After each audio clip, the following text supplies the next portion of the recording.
the whole I Get Off on You on front, and then the other part on back. And it's awesome. All you have to do is technically just come up with a font design, and then.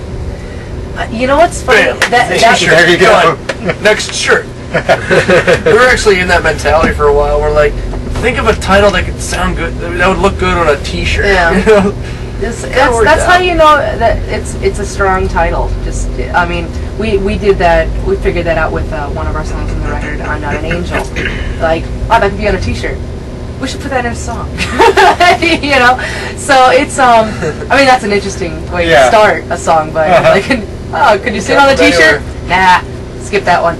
Can you see that on the? No. Yes. It's globalized. Yeah, no, it's a good song. Merchandising. It's all about merchandising. It's a good song, and it's funny because to kind of have that be the flagship for the record and just kind of put that out there as the first single.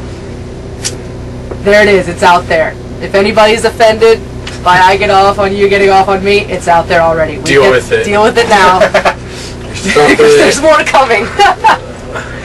We all have to live with it now. Yeah. Nope, you said it. It's out there. Now we have to live with it. So on a quite random subject, coming off of that, I hear you disappear quite often. Oh yeah, you guys found me. It's all true. Dude, like being the drummer in Halestorm isn't an easy job. It's a lot of fun, but it isn't the easiest coasting job I've got, and I'm very like I'm pretty unlucky when it comes to you know, getting locked in rooms or getting. But see, this has been going on. Preface that. As the older sister, this has been going on since he was very little. I mean, he would get locked in bathrooms. He locked us both out. Like, we were at there was a company Christmas party where my dad worked, and we went with them because they couldn't get babysitters. And I remember this very vividly. You know, we padlocked. We were in this hotel, and it had like a courtyard, a balcony, and a balcony. You know, balcony that looked over the top of, looked over the courtyard, and in the courtyard was where the Christmas party was. We were in the room. It's like a hotel room. We had locked the door, and my mother told us both, said, if you go out on the balcony, don't close the door because you can't get back in. And so we're like, we're fooling around, and being kids, and we walk down the balcony. Oh, I wonder what's going on. We're like, hey, Dad, just throwing pennies, throwing stuff. Anyway, all of a sudden I hear this. I go, RJ, did you just shut the door? He's like, yeah. So we couldn't get in. So this time we really are like, Dad, Mom.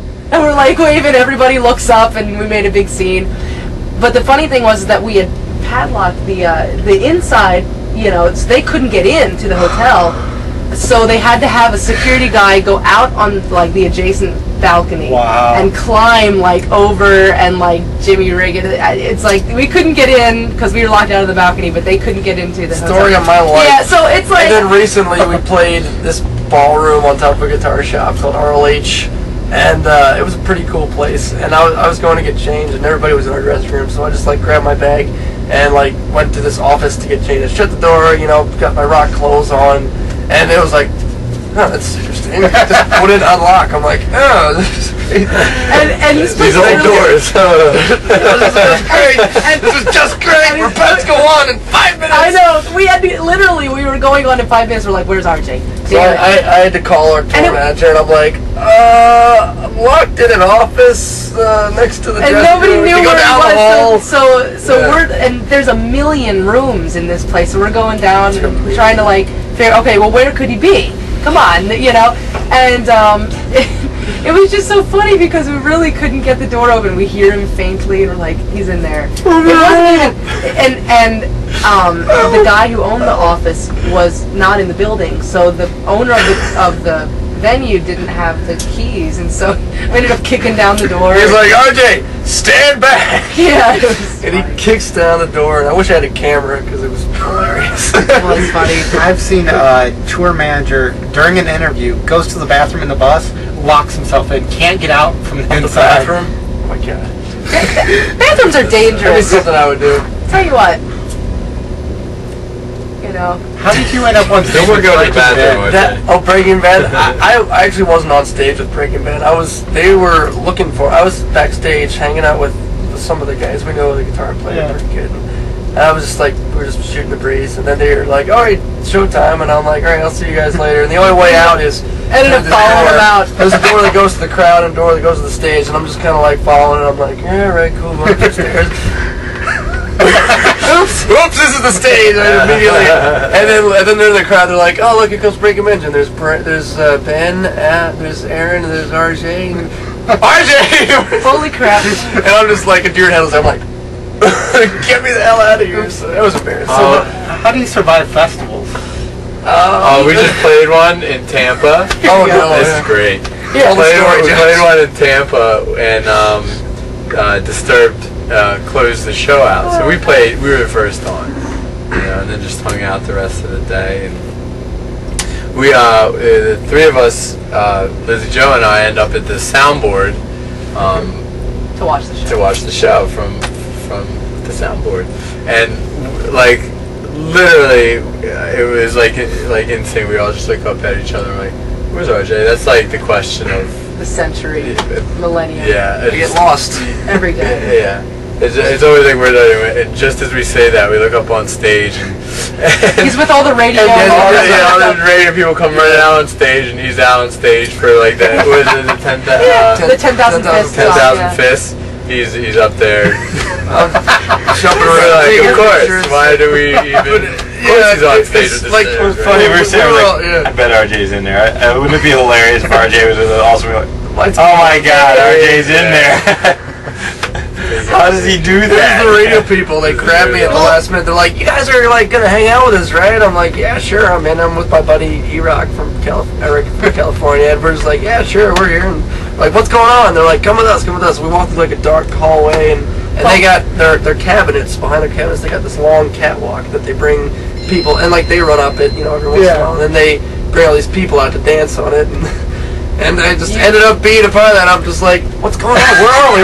And then like the lights come on and like 10,000 people. How did I get here? It's the weirdest thing.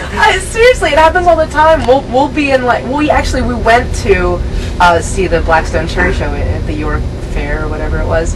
And remember, we were looking for him there, and he ended up backstage. We could not. Yeah, we could not get backstage. We could not. We know that. It comes from my dad. We had passes, but nobody would let us backstage, and somehow you ended up backstage again. My dad texts for us, and he drives for us when he can. And when we were in LA for 2 years, he was alone at home. So like every once in a while, he would, a big festival would come around the hometown, and he would like. He'd have a laminate, and he looks like a roadie. He just has a roadie look, and he can get in anywhere. Like he doesn't even have the proper laminate. He'll just like flash a piece of plastic and be like, and they're just like, "Oh, that guy's got to be with the crew." Like let him in. So at least you come by. I think I get it from my dad. I think personally. I don't know. That's kind of sweet. I did that at Memphis in May last year for season. I just broke out an old pad. Yeah. It worked for flying. It works. And then I just walked right past everybody. Because they don't even look. They're just like, if you're gonna hold something up, they'll wave you through. That's the secret. Just act like don't anyone ever try that. And like you know what you're doing. I'm a bad influence. It's fun to do if you don't know what you're doing at these concerts. You're just like, yeah, here. Yeah, whatever. So you're pretty much a lost cause at Rock on the Range. Yeah, it's gonna be. We're gonna have to get a leash. I'm gonna try to stay with the pack. Electronic fence. Yeah. Those little kid leashes, those blue ones. Like animals. With the little monkeys. Yeah.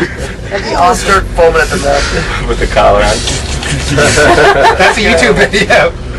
It's a good idea, actually. In response to "Don't Tase Me, Bro." Well, just don't tase me. Please don't tase me. Oh God.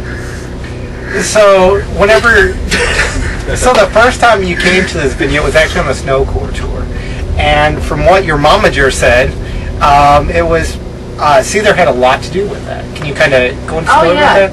We would not have been on the snowcore tour without Sean. Because we had nothing. When we got signed in 2005, we went out directly on a 5-song EP. That's all we had. There was no radio push, no nothing. Just kind of let's see what happens, And Sean Morgan contacted our management and said that we had had a couple one-offs with Sean, so we knew Seether, and